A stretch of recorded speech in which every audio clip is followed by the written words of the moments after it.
اب by air ہی جانا تقریباً ہوتا ہے. اکثر ایسے ہی. تو اب جب بائی ایئر جانا ہے تو حج کے لیے جانے آنے کا ٹکٹ، ہوں. اسی طرح جتنے دن وہاں پہ رہنے کا شیڈول بنتا ہے عام طور پہ 40 42 45 دن کا بنتا ہے. اس سے کم ایام کے بھی شیڈول بنتے ہیں، لیکن ہم نے یہ محسوس کیا ہے کہ جتنے ایام کم ہوتے ہیں اتنا حج کی اماؤنٹ بھی بڑھ جاتی ہے. بمقابل 40 یا 45 دن کا جو حج کا شیڈول ہوتا ہے اس میں حج سستا ہے، اور کم دن کے مہنگا ہو جاتا ڈیوریشن والا جو حج کا سفر ہے یہ مہنگا ہے. ہے. تو اب جو 40 45 دن کا جو شیڈول ٹائم ہے اس کے مطابق جانے آنے اور وہاں رہنے، وہاں جو ہوٹل رہائش کے ہوں گے اس کا اخراجات، وہاں جو آپ کو کھانے پینے کی اشیاء کی ضرورت پڑے گی وہ اخراجات آپ اویل کر سکیں. اور ایک ایسا شخص کے جس کے ماتحت کچھ افراد ہیں جن کا نان و نفقہ اس کے ذمہ لازم ہے، یعنی اس کے اہل و عیال ہیں، بیوی بچے ہیں، اور اگر والدین بوڑھے اور اس کو خدمت کا موقع مل رہا ہے اور اس پہ خدمت بھی لازم ہے، تو یوں اپنے اہل و عیال کے اپنے جانے آنے کے دوران جو ان کا نان نفقہ اخراجات ہیں اس پر بھی اسے قدرت ہو. تو اب یہ غالباً اگر ہم غور کریں فی زمانہ تو 12 سے 15 لاکھ کے درمیان یہ اماؤنٹ اتنی ایک شخص پر حج فرض ہونے کے حوالے سے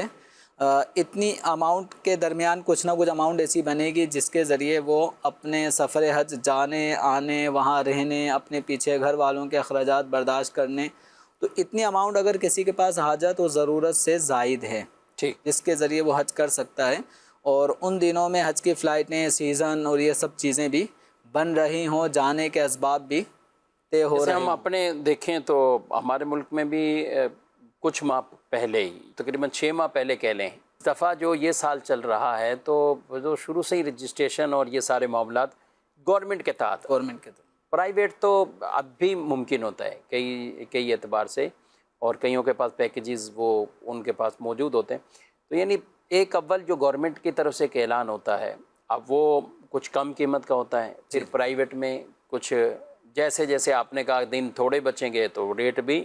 بڑھتا جاتا ہے، اور یوں کر کے. تو خلاصہ کلام ہم یہ کہہ سکتے ہیں کہ جو ایک اعلان ہوتا ہے، جو ایک پیکیج کا اعلان ہوتا یعنی ہے، قافلے حج کم از کم گورنمنٹ کی طرف سے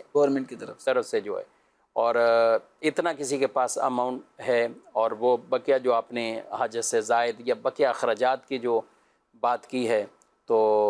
وہ سب کچھ نکالنے کے بعد کسی کے پاس اتنا بچتا. اچھا،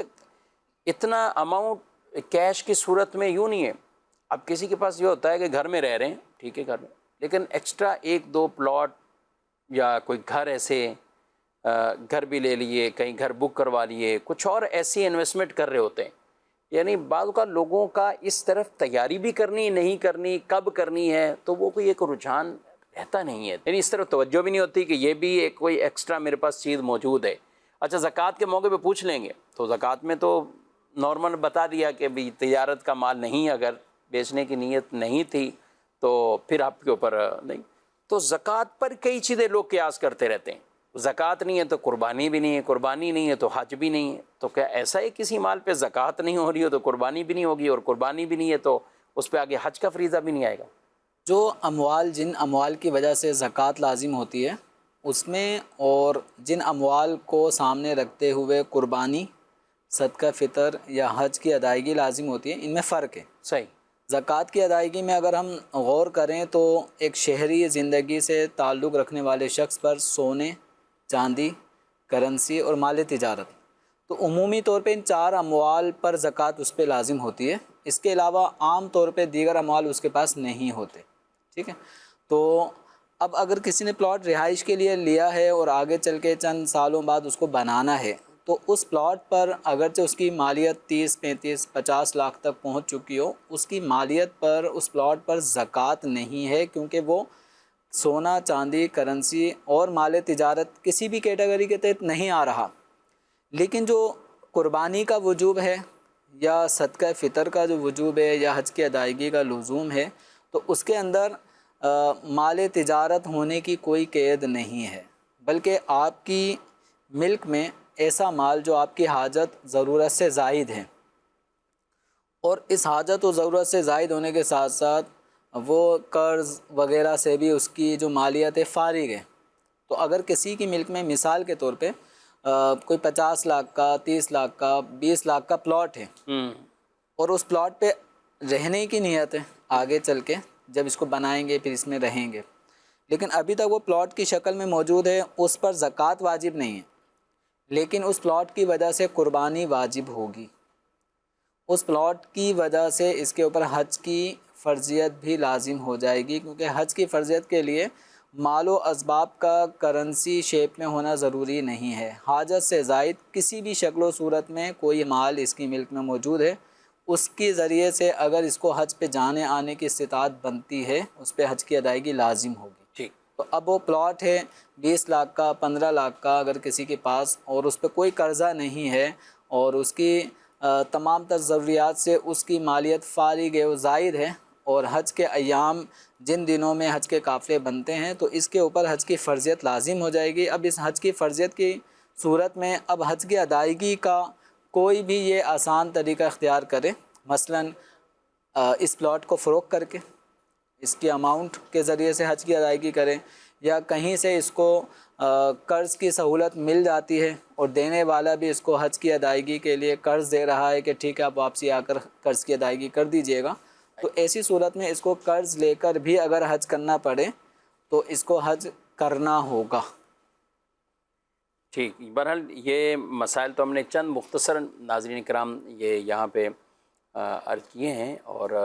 یہ سیکھنی چاہیے یہ چیزیں۔ اسی طرح خواتین کے لیے مزید آگے ان کی شرائط، اصول، ضوابط کہ عام طور پر جو ان میں اماؤنٹ دیکھا جاتا ہے تو ان میں ساتھ آگے اس کے ساتھ جانے والا کوئی محرم ہے یا شوہر ہے، اور یہ بھی اگر صورت نہیں ہو پاتی تو پھر اس کے کیا مسائل ہیں، تو یہ ہر ایک کو اپنے اعتبار سے ان مسائل کو سیکھنا بھی ہے، مرد بھی عورت، یعنی اگر اپنے پاس اماؤنٹ ہے چاہے وہ زیورات کی صورت میں، تو یہاں تو نصاب وہ ہے بھی نہیں، یہ دیکھا بھی نہیں جاتا کہ اتنے تولے ہے کہ اتنے تولے نہیں ہے، مالیت کے اعتبار سے ضرور ہے۔ پچھلے دنوں کسی نے مجھے یہ بھی جمیل صاحب شبہ بتایا کہ جیسے ہم 7.5 تولے 7.5 تولے عموماً ایک ذہن میں بالکل رچ بس گیا ہے نا، جی کہ حج کے حوالے سے بھی اس کو آپ اسی کو ہی دیکھیں گے، یعنی 7.5 تولہ 7.5 ہوگا، 7.5 تولے سے وہ تو بن جائے گا 35 لاکھ سے اوپر کا اماؤنٹ بن جائے گا، اور حج کے لیے تو اتنا درکار نہیں ہوگا۔ مثال کے طور پہ 4 تولہ بھی سونا اگر کسی کے پاس ہے جی ہاں، تو اس کی مالیت ہی تقریباً 15 لاکھ سے اوپر چلی جائے گی، تو 15 لاکھ کی مالیت کا زیور چاہے وہ سونے کی شکل میں ہو، چاندی کی شکل میں ہو، یا کرنسی ہے، پرائز بونڈ ہے، کسی بھی شیپ میں اگر آپ کے پاس اتنی مالیت موجود ہے اور جس مالیت کے ذریعے حج کی ادائیگی ہو سکتی ہے اور یہ اماؤنٹ قرض وغیرہ سب چیزوں سے فارغ ہے، تو اس صورت میں حج کی فرضیت کی صورت بالکل بنے گی۔ یعنی درست سوال کیا، اور کہ اس حوالے سے کہ لوگ بعض اوقات یہ سمجھتے ہیں کہ حج کے لیے تو بالکل جب فارغ ہو جائیں، بوڑھے ہو جائیں، یا پھر اضافی کوئی اتنا پیسہ الگ سے اچانک آ جائے اور یا فری کا آ جائے اور اسی میں حج کر کے آ جائیں تو ٹھیک ہے، اگر ایسا آ جاتا ہے اور حج آپ یوں کر لیتے ہیں، لیکن بظاہر جو احکامات ہیں اس کے مطابق ہمیں یوں حج کو ڈیلے نہیں کرنا، مؤخر نہیں کرنا، اس میں بھی تاخیر کرنے والے، بلا عذر شرعی تاخیر کرنے والے وہ گناہ گار ہوتے ہیں۔ تو بڑھتے ہیں آپ کے کچھ سوالات کی طرف سے اور دیکھتے ہیں ہمارے کن بھائیوں نے کون سے سوالات پوچھیں۔ عبد القادر اتاری، عرب شریف کے شہر نجران سے۔ میرا مفتی صاحب کی بارگاہ میں یہ سوال ہے کہ جو شوال کے 6 روزے ہیں یہ جمعہ کا رکھ سکتے ہیں یا جمعہ کے ساتھ ہفتہ اور جمعرات ملانی ہوگی؟ پلیز جواب دے دیجئے۔ میں یہاں جاب کرتا ہوں عرب شریف میں، تو جمعہ کے دن چھٹی ہوتی ہے تو جمعہ کے دن روزہ رکھ سکتے ہیں؟ ٹھیک ہے، ابھی تو بچے ہی بہت کم دن ہیں، اور اگر ابھی تک نہیں رکھے تو پھر تو جمعے کا انتظار نہیں ہو پائے گا۔ اب تو اگر پورا شوال کا مہینہ بھی لیں ہاں، تو 4 جمعے میں 4 تو یقینی طور پہ جمعے آئیں گے، 5ویں کا ایک امکان رہتا ہے۔ تو اب یہ ہے کہ جمعۃ المبارک کے دن روزہ رکھنے کی الگ سے روزہ نہ رکھیں، اس کے ساتھ جمعرات جمعہ کر لیں یا جمعہ اور ہفتہ کر لیں۔ خصوصیت کے ساتھ صرف جمعے کو روزہ رکھنا انفرادی طور پہ اس سے منع کیا گیا ہے، تو اگر روزہ رکھنا ہے تو جمعرات جمعہ کر لیں، جمعہ اور ہفتہ کر لیں، تو اس طرح یہ نفل روزہ رکھا جا سکتا ہے۔ تو 6 روزے ماہ شوال المکرم میں رکھے جاتے ہیں، اور اس کی فضیلت یہی ہے کہ ماہ رمضان مبارک کے 30 روزے یعنی ایک مہینے کا جو روزہ ہے یہ 10 مہینوں کے روزوں کے مساوی اور برابر ہے فضیلت میں۔ اب مزید 2 مہینے رہ جاتے ہیں، تو 6 روزے اگر کوئی شوال المکرم میں رکھتا ہے تو وہ 6 روزے 10 گنا بڑھا دیا جائیں تو 60 روزے کے برابر ہو جاتے ہیں پورے سال کو۔ اور اس طرح 2 مہینے مزید، 6 روزوں سے 2 مہینے مزید روزوں کا ثواب۔ تو حدیث مبارکہ میں شوال المکرم کا روزہ ماہ رمضان کے ساتھ جو 6 روزے رکھتے ہیں تو اسے گویا پورے زمانے روزہ رکھنے کا ثواب مل رہا ہوتا ہے۔ تو اس فضیلت کو ضرور حاصل کیا جائے، اگر آپ کو سہولت بھی ہے تو بالکل روزے رکھیں۔ اور اگر غور کریں تو آج کل جو ایام چل رہے ہیں اس میں ٹھنڈ کا پہلو نمایاں محسوس ہو رہا ہے، یعنی پاکستان کے سیزن میں اگر ہم دیکھیں موسم میں تو ٹھنڈک ابھی برقرار ہے، تو روزہ رکھنا آسان ہے، اور روزے کا ٹائم ڈیوریشن بھی ابھی کم ہے۔ جو دن آگے گرمیوں کی طرف جائے گا تو دن کا جو ٹائم ڈیوریشن یہ بھی بڑھ جائے گا اور سختی بھی ہوگی، دھوپ شدت ہوگی، روزہ رکھنے میں تھوڑا نفس سستی کرے گا۔ تو ابھی نفل روزوں کے حوالے سے ماہ شوال المکرم میں بآسانی روزے رکھے جا سکتے ہیں۔ خواتین کے جو ماہ رمضان میں روزے رہ جاتے ہیں تو وہ بھی شوال المکرم میں بآسانی روزہ رکھ سکتی ہیں۔ جی سوال ہے کہ کیا میں اپنے ابو کے ساتھ عمرہ پر جا سکتی ہوں؟ میرے والدین کا کہنا ہے جب تک بیٹیوں کا فرض ادا نہ ہو تب تک والدین عمرہ یا حج پر نہیں جا سکتے، کیا کہتے ہیں؟ اب یہ بیٹیوں کا فرض ادا کرنے کا مطلب ہمارے جو معاشرے میں لیا جاتا ہے بیٹیوں کی نکاح شادیاں کرنا، جی ہاں، تو جب تک بیٹیوں کی شادی نہیں کریں تو اس وقت ہم عمرہ نہیں کر سکتے، یا حج نہیں بعض لوگ حج کی ادائیگی کے اندر یہ سب سے پہلے ایک شرط لگا دیتے ہیں کہ بیٹیوں کی شادیاں کریں پھر حج پہ جائیں۔ تو ایسی کوئی شرط نہ عمرے کے لیے ہے نہ ہی حج کی ادائیگی کے لیے۔ اب عمرہ کرنا یہ سنت ہے رسول اکرم صلی اللہ تعالیٰ علیہ وآلہ وسلم کی، اور سنت موقدہ بھی ہے، تو جس کو استطاعت ہو اسے اس سنت موقدہ کی ادائیگی کرنی چاہیے۔ لیکن جس نے حج فرض ہونے کے باوجود حج کی ادائیگی میں تاخیر کی تو وہ تاخیر کرنے کی وجہ سے گناہ گار ہو رہا ہے۔ اب اس کے اندر بچیوں کی شادی کہیں پر بھی شرط نہیں ہے حج کی فرضیت کے حوالے سے، یعنی ہم کسی بھی کتب فقہ کے اندر دیکھ لیں، احادیث میں دیکھ لیں، قرآن پاک کی کہیں کسی آیت کے اندر یہ نہیں ہے، اس میں من استطاع الیہ سبیلا یہ الفاظ ہیں۔ تو اب جسے استطاعت ہے تو اسے حج کی ادائیگی کرنی ہے۔ اب بچیوں کی شادیاں کرنا اس میں کہیں سے رکاوٹ نہیں بنتی۔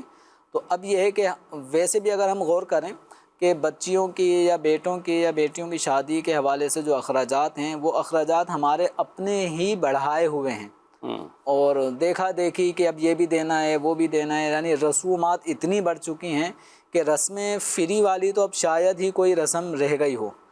کسی چھوٹی سے چھوٹی رسموں میں بھی ہزاروں روپے خرچ ہے۔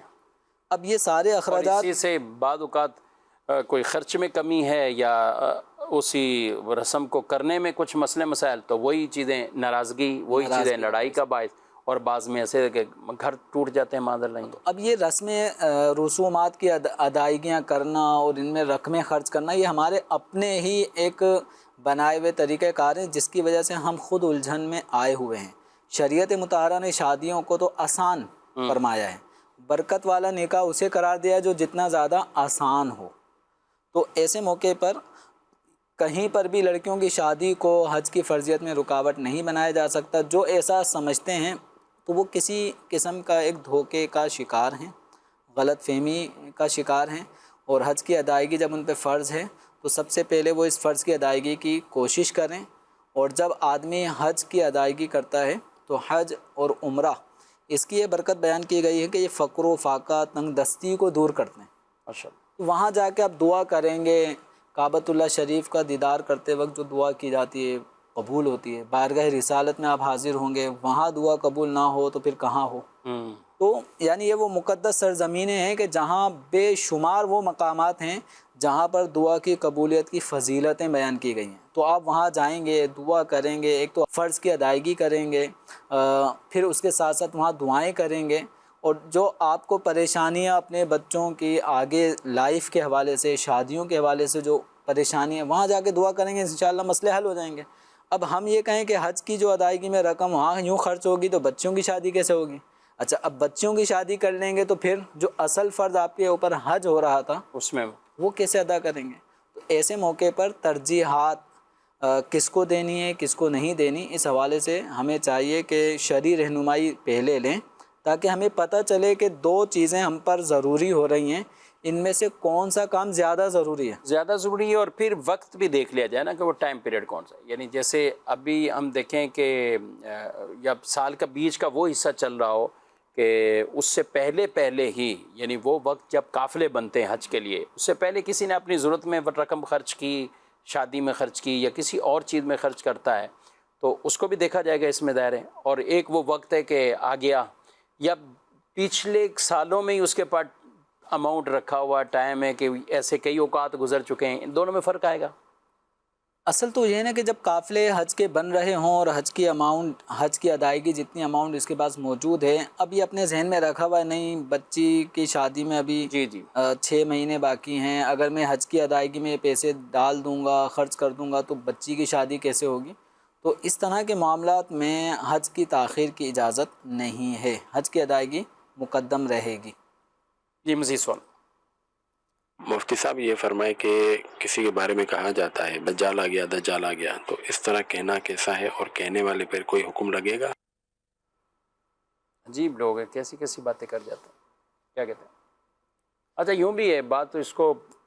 یہ دجال سے کہتے ہیں، شیطان سے کہہ دیا اس طرح کی گفتگو میں، وہ بھی عام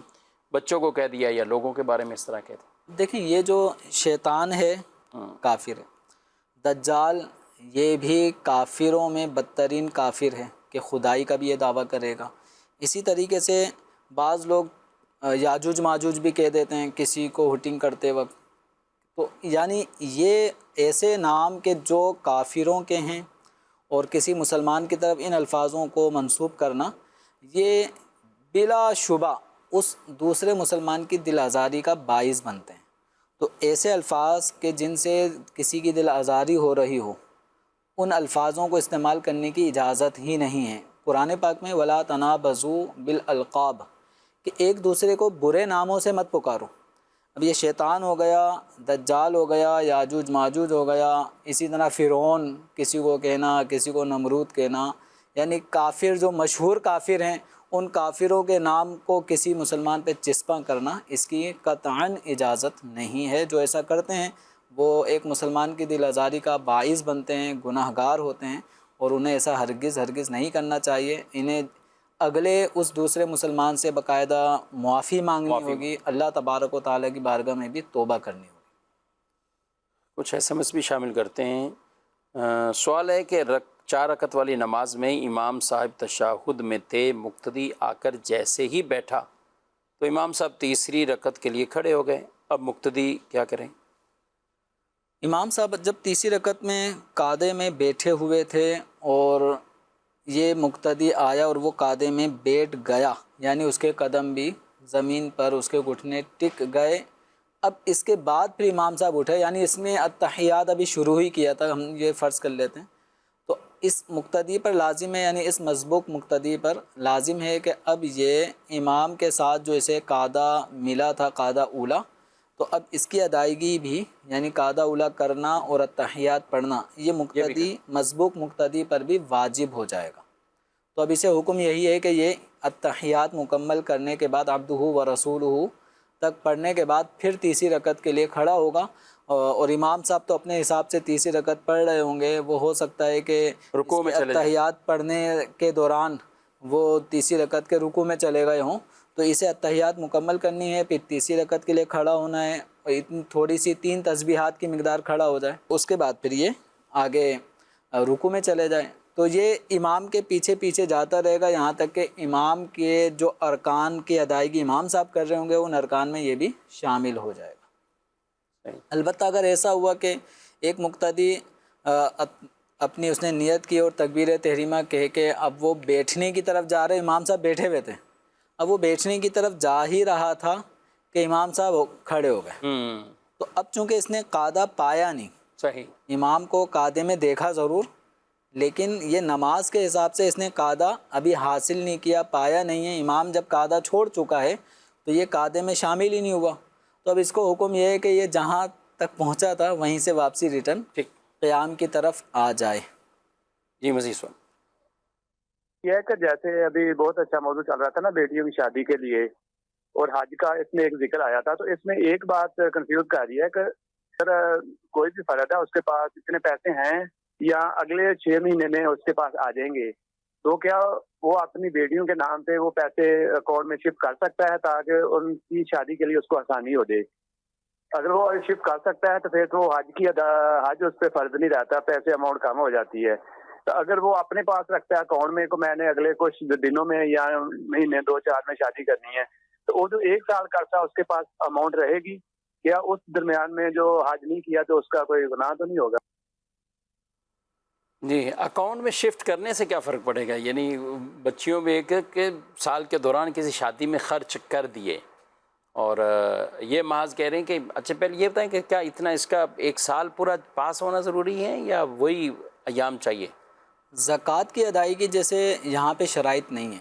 زکوٰۃ کی ادائیگی میں تو 1 سال کا گزرنا یہ ہوتا ہے کہ سال کی ابتدا میں آپ مالک نصاب تھے، جب اختتام ہوا جی اس وقت بھی مالک نصاب ہیں، تو اب درمیان میں اگر رقم کم زیادہ ہو گئی تو اس کا اعتبار نہیں ہے، زکوٰۃ لازم ہوتی ہے۔ تو حج کی ادائیگی کے لیے ایسا کوئی اماؤنٹ کا فیگر نہیں ہے کہ اتنی اماؤنٹ سے اتنی اماؤنٹ تک 1 سال یا اتنے مہینے تک آپ کے پاس وہ اماؤنٹ ہو تو حج کی ادائیگی لازم ہوگی۔ تو یہاں ان کے سوال سے جو ایک بات سمجھ میں آ رہی تھی کہ ان کو اتنی رقم کہیں سے ملنی ہے کہ جس کے ذریعے سے حج کی ادائیگی یہ کر سکتے ہیں۔ اب یہ آنے والی کچھ رقم کو اپنی بیٹیوں کی ملکیت میں دینا چاہ رہے ہیں اور ان کے اکاؤنٹ میں رقم شفٹ کرنا چاہ رہے ہیں تاکہ حج کی ادائیگی مجھ پہ لازم نہ ہو۔ تو یہ اگر ایک عبادت ایک آدمی پر اس کی مال و اسباب کے یعنی ملکیت بڑھتی جا رہی ہے اور اس ملکیت کے بڑھنے کی صورت میں ایک عبادت اس کے اوپر لازم ہونے کو ہے، اب آدمی چاہتا ہے مجھ پہ وہ عبادت لازم نہ ہو، تو یہ ایک طرح کی ایک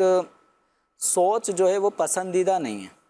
اگر کسی کو اور یہ ایسا ہیلا باطل ہیلا ہاں مطلب تو کہ جو ایسا عبادت کے لیے اسی طرح زکوٰۃ اور دیگر معاملات میں بھی، تو اس طرح کے ہیلوں کی اجازت نہیں ہے، یہ ہیلے مکروہ ہیلے ہیں، ناپسند ہیلے ہیں۔ جب حج کی ادائیگی کی اماؤنٹ اس کے پاس آنے والی ہے، ملکیت میں آئے گی، اور جن دنوں قافلہ بننے والا ہے ان دنوں میں اس کے پاس یہ اماؤنٹ آ گئی، آنے کے بعد اب یہ چاہتا ہے کہ میں کسی طریقے سے اپنی ملکیت سے اتنے پیسے نکال دوں کہ اب یہ پیسے میری ملکیت سے نکل کے دوسرے یعنی بیٹی کی ملکیت میں چلے جائیں گے، اب میرے پاس اتنی اماؤنٹ نہیں ہوگی کہ مجھ پہ حج فرض ہو۔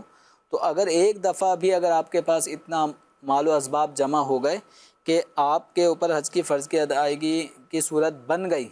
اب بھلے کوئی اپنا سارا مال کسی دوسرے کی ملکیت میں بھی دے دے وہ ختم نہیں ہوگا، تب بھی حج کی فرضیت جو ہے نا وہ برقرار ہی رہے گی۔ تو لہذا اس طرح کی سوچیں نہ پالی جائیں کہ ہم حج سے بچ کر اب بس یہ رقم اپنی بیٹیوں کی شادی میں ہی خرچ کر ڈالیں۔ جو رب آپ کو بیٹیوں کی شادی کے اسباب عطا فرما رہا ہے، حج کی فرضیت کی ادائیگی کے اسباب عطا فرما رہا ہے، تو اللہ تعالیٰ کی ذات پہ بھروسہ رکھنا چاہیے۔ جب آپ حج کی فرضیت کی ادائیگی کے اسباب آپ کے پاس بن رہے ہیں تو انشاءاللہ بچیوں کی شادی کے اسباب بھی آپ کے پاس بن ہی جائیں گے، اللہ پہ بھروسہ رکھنا چاہیے۔ پروگرام کا وقت اپنے اختتام کو پہنچا، آپ سے اجازت چاہتے ہیں، فی امان اللہ۔ ہادی و رہنما ہمارے علماء، ہو کبھی درپیش جو کوئی مسئلہ، پوچھ لیں حاضر ہوں ہم ان کی بارگاہ۔